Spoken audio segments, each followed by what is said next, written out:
नमस्कार, मैं हूं अमित सिंह और आप देख रहे हैं फर्स्ट बिहार झारखंड। देखिए, वक्फ बिल पास होते ही कई आरोप अब इस पर लगने शुरू हो गए हैं और अब देखिए मामला सुप्रीम कोर्ट पहुंच गया है।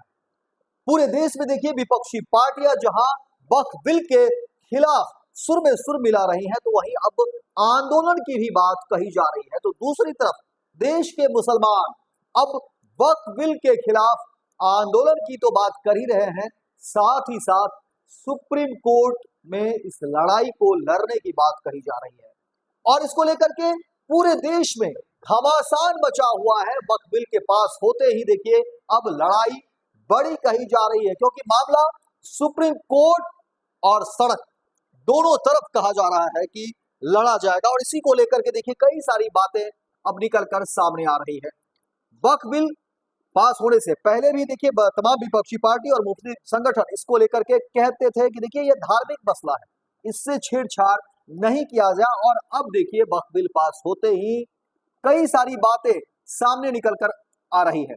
अब देखिए जो बातें निकलकर सामने आ रही हैं उसमें कहा जा रहा है कि संसद और सड़क पर विपक्षी पार्टियां आंदोलन करेगी और सुप्रीम कोर्ट में भी लड़ाई लड़ी जाएगी। देखिए मुस्लिम संगठनों ने इसको लेकर के मुख्य विपक्षी दल कांग्रेस और इस बिल को सुप्रीम कोर्ट में चुनौती देने की बात कही जा रही है। वहीं इस मामले में पहली रिट याचिका सुप्रीम कोर्ट में दायर की जा चुकी है और बिहार के किशनगंज से कांग्रेस सांसद मोहम्मद जावेद ने कोर्ट में रिट पिटीशन भी दे दी है। तो वहीं तेजस्वी यादव ने कहा है कि सुप्रीम कोर्ट में हम ये लड़ाई लड़ेंगे और हम छोड़ेंगे नहीं। जिस तरह से सरकार मनमानी कर रही है, धर्म विशेष को टारगेट कर रही है, अब ये लड़ाई आर पार की होगी। और देखिए अब इसको लेकर के कई सारी बातें सामने आ रही हैं। तो दूसरी तरफ आपको बता दें कि वक्फ बिल के खिलाफ मुस्लिम पर्सनल लॉ बोर्ड ने भी आंदोलन की बात कह दी और जिसके बाद जो है घमासान मच गया है और कहा जा रहा है कि देखिए संविधान में जिस तरह से ये हमला है और उसको लेकर के कहा जा रहा है कि अब सुप्रीम कोर्ट में ये लड़ाई बड़े पैमाने पर लड़ी जाएगी, कहीं से भी पीछे हटने की बात नहीं है। All India Muslim personal law board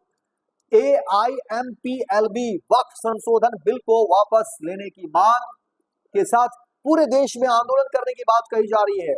बीते दिनों देखिए जिस तरीके से संगठन ने कहा कि ये लड़ाई वो लड़ेंगे और 2 पेज का लेटर भी जारी किया है।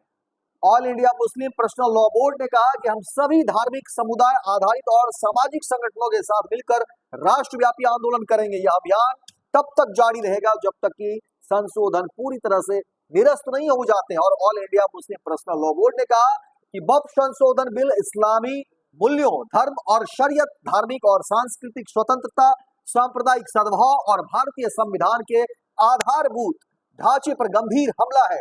कुछ राजनीतिक दलों का भाजपा के सांप्रदायिक एजेंडे को दिए गए समर्थन ने उनके तथाकथित धर्मनिरपेक्ष मुखौटे को पूरी तरह से उजागर कर दिया गया है। आपको बता दें कि वक्फ संशोधन बिल के खिलाफ सुप्रीम कोर्ट में ये तीसरी याचिका है। वहीं देखिए आप विधायक अमानतुल्लाह खान ने बिल के विरोध में सुप्रीम कोर्ट में याचिका लगाई। इससे पहले शुक्रवार को सुप्रीम कोर्ट में 2 याचिकाएं लगाई गई थी। बिहार के किशनगंज के कांग्रेस सांसद मोहम्मद जावेद और AIMIM सांसद असदुद्दीन ओवैसी ने यह याचिका लगाई है। और वहीं पूरे मामले पर देखिए कांग्रेस सांसद राहुल गांधी भी काफी गुस्से में है और वक्फ बिल पर उन्होंने कहा कि ये मुसलमानों पर सीधे सीधे हमला है। राहुल गांधी ने कहा कि वक्फ बिल मुसलमानों पर हमला है और भविष्य में अन्य समुदाय को निशाना बनाने की ये मिसाल कायम करता है। बिल पास होने के बाद तरह तरह की बातें अब सामने आ रही हैं और वहीं एक बड़े लड़ाई की बात कही जा रही है। देखना दिलचस्प होगा कि वक्फ बिल पर अब नया मामला क्या कुछ आता है। लेकिन कहा जा रहा है कि देखिए वक्फ बिल के पास होते ही पूरी तरह से यह मामला विवादों में आ गया है और कई सारे आरोप जो है वो केंद्र सरकार पर लगाए जा रहे हैं।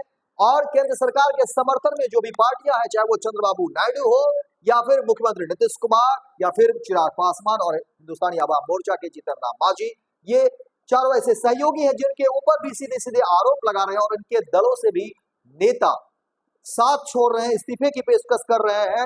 देखना दिलचस्प होगा कि आने वाले समय में वक्फ बिल पर लड़ाई किस तरफ जाती है। लेकिन देश में घमासान मचा हुआ है। मुस्लिम संगठन और विपक्ष पूरी तरह से सरकार को कटघरे में खड़ा कर रही है।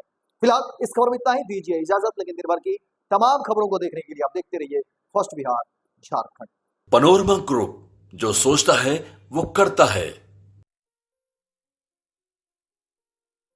ये लो मुंह मीठा करो, आज मैंने अपना जॉब छोड़ दिया, अब हम पूर्णिया वापस जाएंगे। जॉब छोड़ दिया है? मतलब ये घर कैसे चलेगा? हम करेंगे क्या? और माँ बाबूजी क्या बोलेंगे? इसलिए मैं एक और मिठाई का डब्बा लाया। अपने बिजनेस के लिए लोन अप्रूव हो गया। अरे लोन अप्रूव हो गया वो तो ठीक है, लेकिन पूर्णिया में हम रहेंगे कहाँ? अपना घर भी तो नहीं है वहाँ। इसलिए तो एक और मिठाई का डब्बा अलग से लाया हूँ। हमने पूर्णिया में घर ले लिया है, पूर्णिया के ई होम्स पैनोरमा में। पूर्णिया में पैनोरमा ग्रुप लेकर आए हैं ई होम्स पैनोरमा। बड़ा घर, आलीशान जिंदगी और अत्याधुनिक सुविधाओं के संग। अरे अरे, अब क्यों मुंह मीठा करवा रही हो? क्योंकि हम घर वापसी जो कर रहे हैं। घर वापसी की खुशी पूर्णिया में ई होम्स पैनोरमा के संग। E homes panorama, luxurious lifestyle redefined.